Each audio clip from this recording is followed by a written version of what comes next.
Buenas tardes, amigos.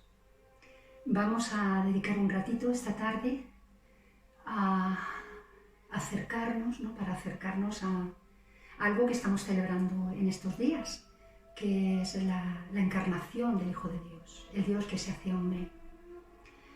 Siempre es bueno dedicarle un rato al día, habría que dedicarle mucho tiempo al día al Señor, pero bueno, al menos un rato de vez en cuando, para acercarse a sus misterios, para acercarse a Él, para dejar que su vida repose en la nuestra y sea la vida, ¿no? En nuestra vida, y podamos tener en ella pues, experiencia personal de ese Dios que se encarna y del que ahora vamos a hablar un poco. Imposible hablar de Dios, claro, de la encarnación, sin acercarse y hablar de Jesucristo. Pero claro, acercarse a Jesucristo también es adentrarse en un misterio, porque es darse de frente con la divinidad. Y la divinidad siempre es un misterio, ¿no? Un misterio muy grande para el hombre. Pero es un misterio que Dios de algún modo ha querido desvelarnos. En un momento de la historia, y después de estar preparando el camino, ¿no?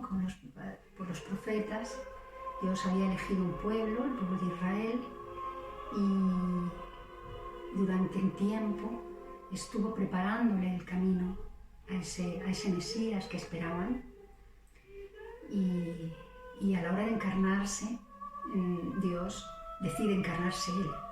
No manda un emisario, se encarna Él mismo. Y claro, tiene mucho sentido, ¿no? Porque ¿quién puede desvelar el misterio de Dios sino Dios mismo? ¿Quién puede acercar al hombre ese misterio tan inmenso, ¿no? Y tan profundo y tan rico, si no fuese Dios mismo? Y bueno, pues elige hacerlo encarnándose, ¿no? Como decimos, encarnándose, y estableciendo un plan curioso, entre comillas, ¿no? Porque choca un poco con lo que nosotros hubiésemos hecho, ¿no? Con la idea que nosotros tenemos de Dios, de lo que es Dios, ¿no?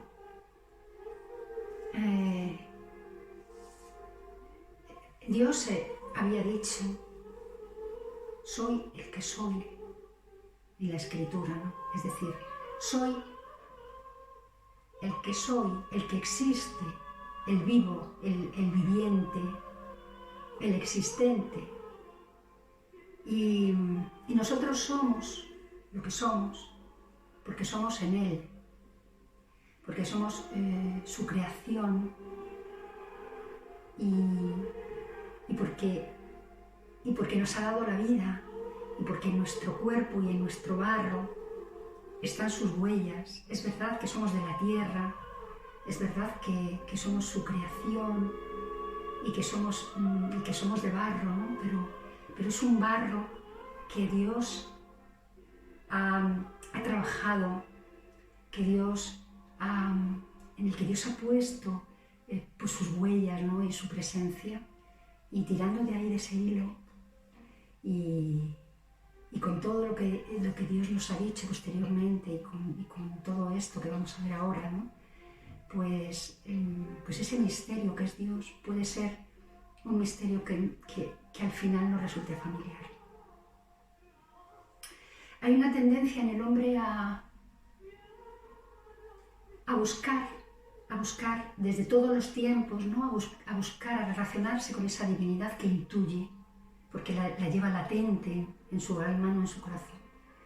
Pero lo hacemos de una manera muy curiosa, ¿no? También, que es intentando humanizar a Dios, intentando humanizar lo divino en vez de divinizar lo humano, en vez de potenciar ese aliento que nos bulle por dentro de Dios, e ir por ahí, ¿no? Buscando pues vamos intentando bajar a Dios a nuestro mundo y hacerlo a nuestra manera y humanizarlo y tal. Y eso es un error, porque por ahí no, la razón da para lo que da. Bueno, pues en un momento de la historia, Dios decide hacerse hombre. Había estado hablando de su venida, ¿no?, por los profetas, pero en un momento de la historia decide encarnarse y se encarna Él. O sea, no manda un emisario, ni elige un profeta, no, se encarna Él.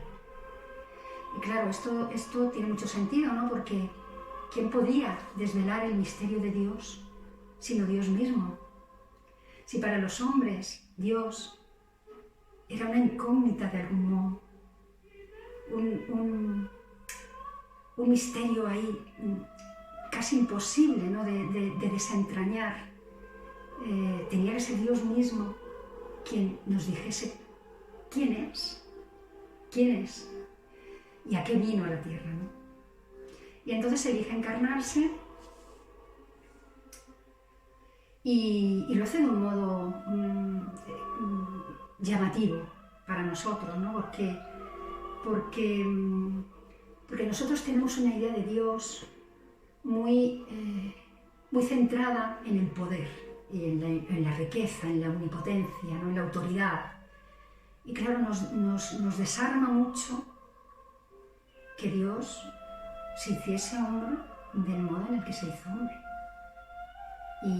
y se desvelase su misterio de una manera tan humilde, tan sencilla y tan sin cosas fáciles para Jesús, porque Jesús no lo tuvo fácil.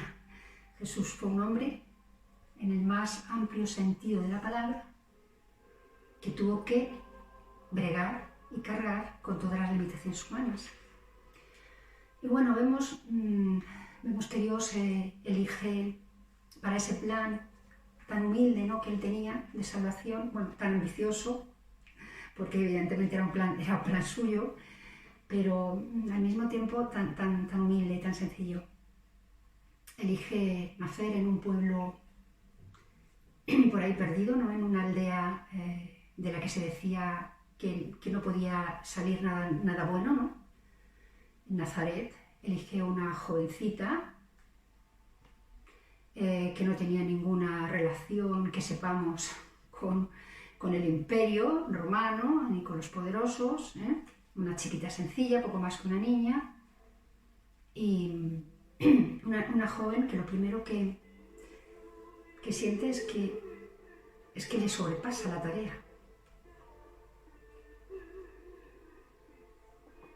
Porque, claro, ellos esperaban al Mesías, pero ¿cómo iba a suponer María que el Mesías se iba a encarnar en ella y que el esperado y el anunciado de los profetas se iba a poner en este mundo por ella?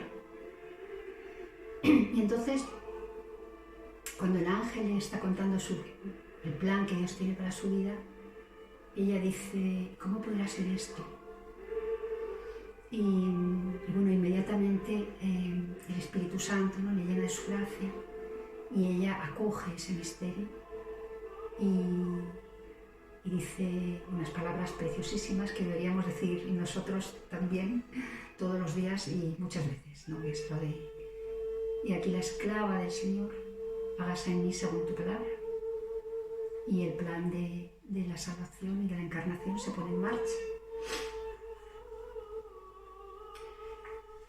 Bueno, pues se pone en marcha además, pues como decía, de un modo tan sencillo que a nosotros nos choca y nos cruje un poco el cerebro cuando lo miramos.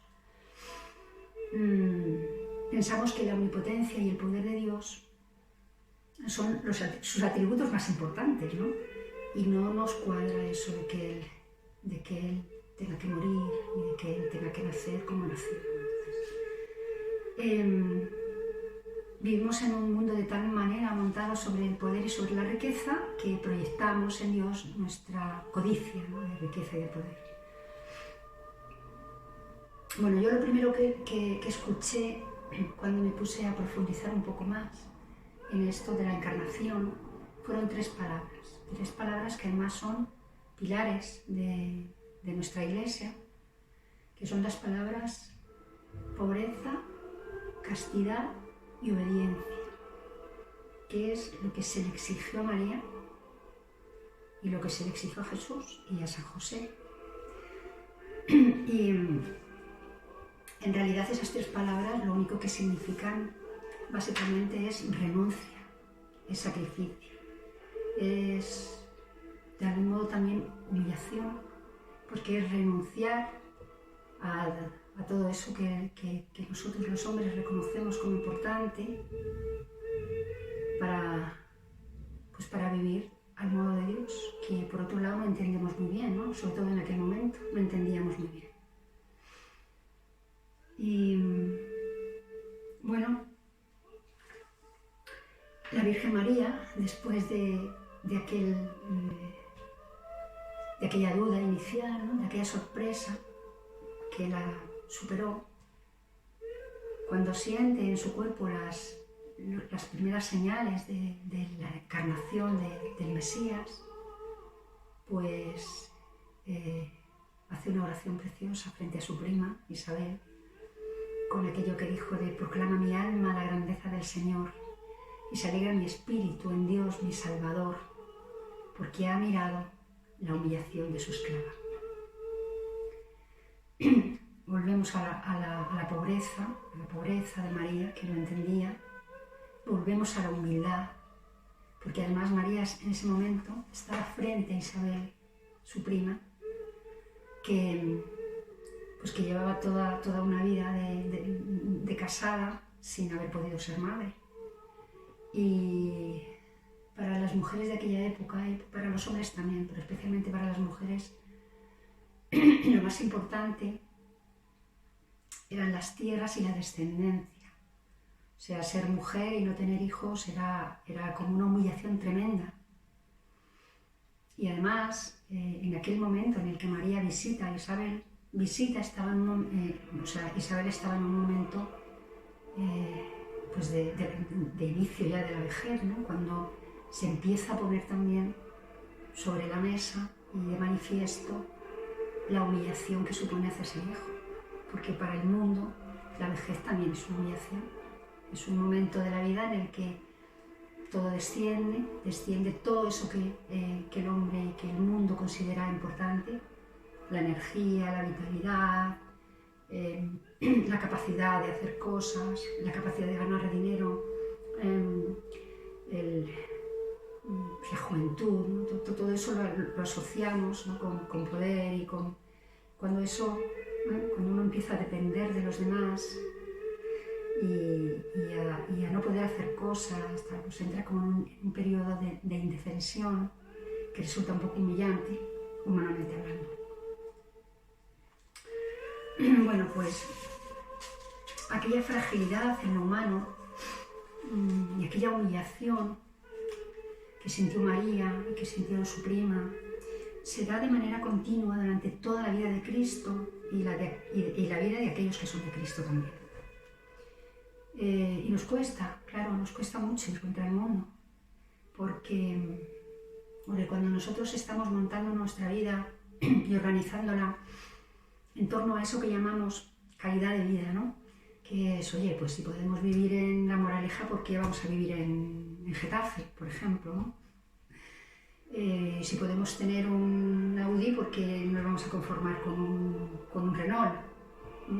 Y oye, mejor que nuestros hijos vayan a un buen colegio y mejor que lleven ropa de marca y mejor que tengamos mucho confort en la casa y tal. Y si nos hacen jefecillos en el trabajo, ya ni te cuento, ¿no? Porque puede ser eso. Estamos dispuestos a trabajar más horas, a ganar 100 euros más nada más al mes, como mucho, y a tener muchas más complicaciones, pero oye, eso de ser jefe nos encanta. Estamos asociando el triunfo con el poder y la riqueza. Y resulta que viene Dios y nos dice que no, que por ahí no es, que os estáis equivocando. y empieza a vivir de un modo que es radicalmente opuesto a ese concepto de bienestar que nosotros teníamos y seguimos teniendo, y cada vez más además. Bueno, vemos que cuando María y José llegan a Belén, pues no tenían dónde alojarse. Ya empezamos ahí con problemas. Ya empieza el Señor a pedir alojamiento, ¿no? Que es lo que todavía sigue haciendo en cada uno de nosotros y en cada hombre que se encarna. No hace otra cosa el Señor que llamar a su puerta. Mirad que estoy a la puerta y llamo. Si alguien escucha mi voz, entraré y cenaremos juntos. Bueno, pues así empezó la vida del Señor también, ¿no? Pidiendo alojamiento. Y claro, en aquel momento había en Belén pues muchas personas de otras poblaciones, porque ya sabéis lo que había que hacer, empadronarse y tal. No había sitio para ellos. Y alguien les dejó un espacio que no era un lugar para personas, sino para animales. No sabemos si en esos momentos estarían la mulita y el buey que ponemos en el Belén, pero lo que sí sabemos es que era un lugar, pues una especie de establo, ¿no? Y ahí se encuentra María con el momento de dar a luz, solita, sin su madre, lejos de su entorno. Habría por allí alguna matrona que la atendería, alguna mujer de estas que atendían los partos, y poco más. Y sin cuna, siendo su marido carpintero, que probablemente tendrían la cuna preparada y tal, allí en su casita. Allí se apaña como puede y cuando quería soltar a su hijo de los brazos, a ponerlo en un pesebre. No cabe mayor humillación, desde luego ni mayor acto de fragilidad, ni mayor sensación de estar desamparado, ¿no? Claro, a la Virgen y a San José les estaba constantemente sosteniendo el Espíritu Santo. Y bueno, pues cuando fueron a adorar al niño, los ángeles no fueron a avisar a los grandes y poderosos del entorno, no fueron a hablar con Herodes, ni fueron a hablar con las personalidades de la zona, sino que se acercaron a los pastores. Y los pastores, movidos por el Espíritu Santo, fueron también a adorar a ese Dios, ¿no? Intuían que allí pasaba algo. Y bueno, pues mirando todos estos hechos, ¿no? Lo que ocurrió entonces, esa fragilidad en la que se puso en marcha la vida del Salvador, y lo que ocurrió después, ¿no? Todo el silencio de su vida en Nazaret, toda esa sencillez que rodeó y todo ese silencio que rodeó su vida y la de su madre y la de San José, y todas las dificultades, ¿no? Que se le fueron poniendo después por delante, a uno le llama bastante la atención que Dios, para salvar la humanidad y para desvelarse a sí mismo, pues eligiese ese camino, ¿no? tan frágil, ¿no? Porque para vencer al mal, que en definitiva es lo que Dios quería hacer, parece más útil el vigor que la fragilidad, ¿no? Y para vencer todos los obstáculos, ¿no? que conlleva el hecho de vivir, pues uno parece que encuentra más lógico que Dios hubiera sido un poco menos humano, ¿no? Que Dios hubiese de algún modo hecho trampa, entre comillas, y bueno, si por lo menos hubiese nacido 20 siglos después, pues al menos la evangelización se podía haber llevado a cabo de otro modo, ¿no? De un modo más sencillo, porque Jesús se movió en un entorno muy, muy estrecho, muy pequeño. Jesús, todo lo que anduvo para evangelizar, para curar, para extender y dar a conocer a los hombres el misterio de Dios y poner en marcha pues del cristianismo, ¿no? Y la Iglesia, pues resulta que no dispuso de coches, de ningún medio de locomoción, ni trenes, ni aviones, por supuesto, ni había redes sociales, ni había radio, ni televisión, ni había nada. Todos los pasos que dio los dio con sus pies de hombre y todas las palabras que pronunció las pronunció con su voz de hombre. Y suponemos que a 100 metros igual no se le oía. Así que parecía muy limitado todo eso, ¿no? Aparentemente esas lacras corporales, ¿no? y todo aquello tan humano que convivía y que a veces incluso prevalecía sobre su divinidad, parecía un obstáculo importante para salvar la humanidad y para poner en marcha pues, su mensaje y darlo a conocer. Bueno, el caso es que Dios tiene otro modo de ver las cosas, ¿no? Y fue así como lo eligió. Y mirando, ¿no? Y reflexionando sobre ello, pues uno cae en la cuenta de que, claro, nos lo están diciendo desde el Antiguo Testamento y desde el Nuevo Testamento especialmente, que donde soy débil, entonces soy fuerte. Y que en mi debilidad humana está la fortaleza divina. ¿Por qué? Porque cuando yo dejo de intervenir en mis cosas y dejo de entorpecer el plan de Dios, Dios actúa. Y entonces es donde se ve la gracia y donde se ve la verdadera fortaleza, que no es la nuestra, que es la que Dios nos da, ¿no? Y dice también que en Santiago 4:6 que Dios resiste a los soberbios y da gracia a los humildes. Y revestidos de humildad, dice Pedro, que Dios da gracia a los humildes, ¿no? Así que a lo mejor tenemos que empezar también a reflexionar un poco sobre eso, cómo estamos viviendo nuestra vida y si no necesitamos un poco más de humildad. Bueno, Dios habita en una luz inaccesible, dice Timoteo, y el misterio de Dios no nos ha sido desvelado totalmente en Cristo, solo parcialmente, hasta que con Cristo seamos manifestados en la gloria. Y en Corintios también dice San Pablo que porque al presente nuestro conocimiento es imperfecto hasta que al fin desaparezca esa imperfección, ya que ahora vemos como en un espejo y oscuramente hasta que después llegue el momento de verlo cara a cara, ¿no? Frente al cielo. Por lo tanto, si ahora no somos plenamente capaces de desentrañar ese misterio, lo que se nos pide es que lo acojamos, como lo acogió María cuando preguntó ¿cómo será eso? Confiar, confianza y acogida, tranquilidad, espera en el Señor.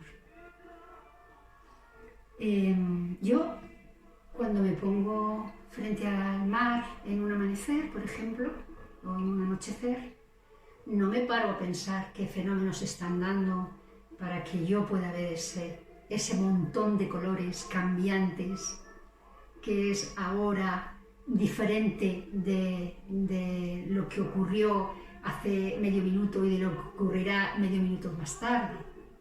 Es una fascinación que hay que disfrutar y acoger. Y cuando uno se enamora, normalmente, no se para a pensar qué fenómenos están ocurriendo en su cerebro y con sus hormonas para que le bailen las maripositas por ahí por el estómago y todo eso que nos pasa cuando nos enamoramos, ¿no? Uno lo vive, lo acoge, lo vive y lo disfruta. Pues así de sencillo es, ¿no? Hacerlo también con Dios. Y claro, no es que los hombres no tengamos derecho a desvelar y acercarnos de algún modo, a desentrañar en la medida de lo posible los misterios que rodean nuestra vida, ¿no? La vida en la que estamos inmersos es bastante comprensible. Pero sí que el hombre tiene que tener claro que tiene una capacidad de entendimiento limitada y que donde no llega esa capacidad de la razón, pues a lo mejor hay que poner en marcha otros mecanismos, ¿no? Como son la intuición, la sencillez, la humildad para reconocerse incapaz, la acogida. Y bueno, pues eso yo creo que es en definitiva lo que se nos pide. Y eso ha sido así además, ¿no? Este encontrarse con la limitación humana y con la humillación de no saber, de no saber más, de ser incapaces de llegar más allá y de encontrarse con que aquello que la ciencia hoy dice que es blanco, probablemente dentro de 20 años a lo mejor dice que es gris y quizá dentro de 40 diga que es negro, pues ahí lo único que entra es la humildad, el reconocimiento y el ponerse en manos de Dios y confiar y acoger ese misterio, ¿no? Que se nos escapa. Como os comentaba antes, para María también fue así y para San José. Ya sabemos que San José tuvo también sus dudas iniciales, y claro, sus obstáculos que vencer, que probablemente él se había imaginado una vida con María completamente distinta. Pero una vez vencidos esos obstáculos, María y José vivieron como Dios les pedía y se alimentaron y nutrieron su vida del amor por Jesús y de las enseñanzas y la gracia que el Espíritu Santo iba depositando en sus corazones. Y fue así también para los discípulos y para todos los amigos de Jesús, para todas las personas que se acercaron a su vida por una razón o por otra, todos los que supieron de la vida de Jesús tropezaron con el misterio. Jesús fue un incomprendido. Imposible. O sea, cuántas veces les explicaba, ¿no? Con cuánta paciencia a sus discípulos y les decía todavía no habéis entendido. Quien me ha visto a mí ha visto al Padre, lentos y necios y tal. Jesús se sintió solo muchas veces porque, pues por eso, porque a Dios lo que hay que hacer es acogerle. Y fue así, ya os digo, para todos los hombres y todas las mujeres de aquella época, los ricos, los poderosos, los pobres, los enfermos, no entendían, lo sabían, solo sabían que les había curado aquel hombre. Y Dios les decía, Jesús les decía, no lo digáis. Y ellos iban y lo decían, y curaba 10 leprosos y volvía uno a darle las gracias, y los otros 10 seguían su marcha, y sacaban los demonios a una persona y los echaban entre los cerdos, y la gente, los dueños de los cerdos, echaban las manos a la cabeza y le decían que se marchara de allí, que claro, les estaba matando a los cerdos, ¿no?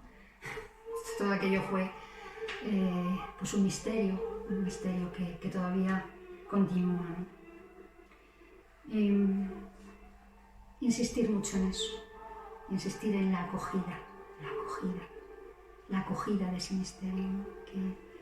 Que a medida que uno va acercándose a Dios, acercándose a los sacramentos, a todo eso que Jesús durante su vida puso en marcha para facilitarnos las cosas, ¿no? Pues el sacramento de la reconciliación, la Iglesia, todos los grandísimos santos y teólogos que han escrito, que nos han dejado sus enseñanzas, que han sido iluminados de un modo significativo, ¿no? Por la luz del Espíritu, y que han escrito y nos han dejado sus reflexiones y todo lo que han entendido del Espíritu Santo.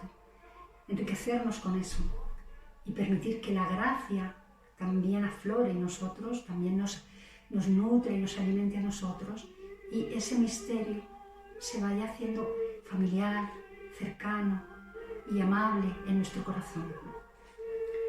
Y bueno, mientras preparaba esta charla también me saltaba el recuerdo de Claudia Próculo, la mujer de Poncio Pilato, que aparece muy ligeramente, así como un poco de pasada, en el Evangelio de Mateo,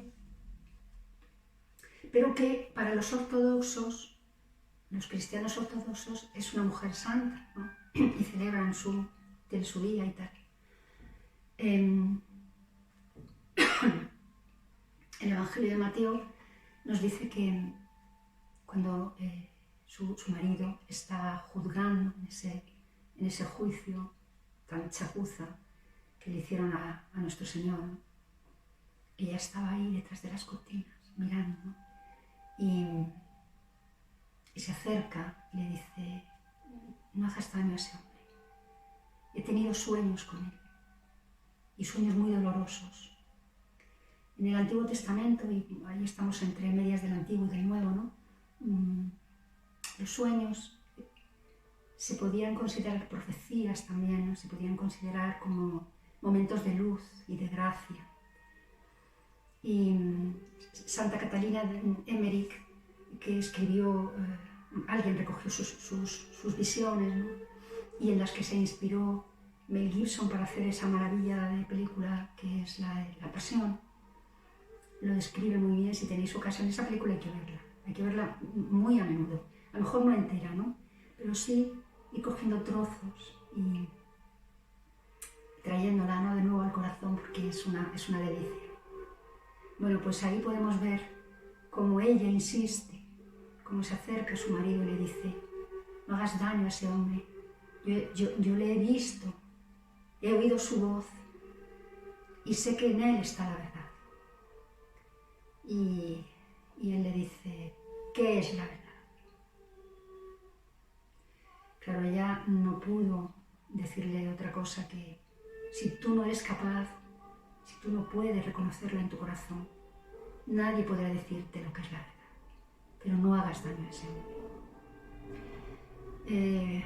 Pilato era un hombre muy racional, un hombre brusco, endurecido por las circunstancias del imperio, un hombre acostumbrado a las ejecuciones, a la violencia, a la tortura. Y todo aquello le dio en parecer pamplinas, ¿no? Y fue como si le dijese a su mujer: no te metas en mi trabajo y déjame con tus escrúpulos. Y tuvo en sus manos la oportunidad de salvar la vida a Jesucristo. Pero claro, reflexionando también en ese pasaje del Evangelio tan bonito y tan significativo, los Evangelios están llenos, son de una riqueza tremenda. Lo que pasa es que los leemos mal. Hay que leerlos despacio y rumiar las frasecitas y meterse ahí y meditar. Cuando has cerrado el libro, evocarlo, traerlo a la memoria, y con la ayuda del Espíritu Santo, que fue quien inspiró a los escritores, pues ir desvelando también ese misterio, ¿no? Bueno, pues podemos ver cómo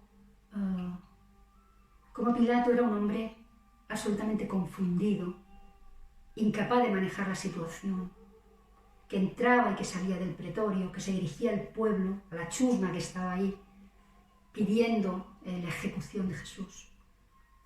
Y él sabía que no había ninguna razón para declarar a Jesús culpable, para llevarle a la cruz.